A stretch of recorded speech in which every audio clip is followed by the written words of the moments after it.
ये परंपरा हमारे दादा परदादा उनके दादा से चलती हुई आ रही है और ये हमारी दर नस्ल कंटिन्यू होती रही। आज मैं इसको संभालूँ, कल मेरी आने वाली नस्ल संभालेंगे। ये माता की सेवा है जो हर साल हम परिवार मिलकर करते हैं, जो हम भाई परिवार सब मिलकर करते हैं। माता आज भी आराम कर मिलेगी बाड़ी और उनकी जितनी हम सोच सकती सेवा करते हैं। और यहाँ पाकिस्तान में ये नवरात्रि जोशो कोशिश बनाते हैं।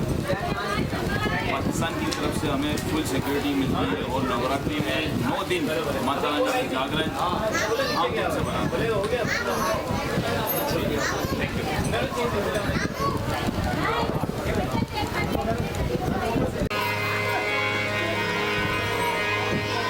माँ को हाले दिल सुनाए हम, इतने आंसू कहाँ से लाए हम। माँ के दरबार में सब एक है, किससे रूठे किसे मनाए हम।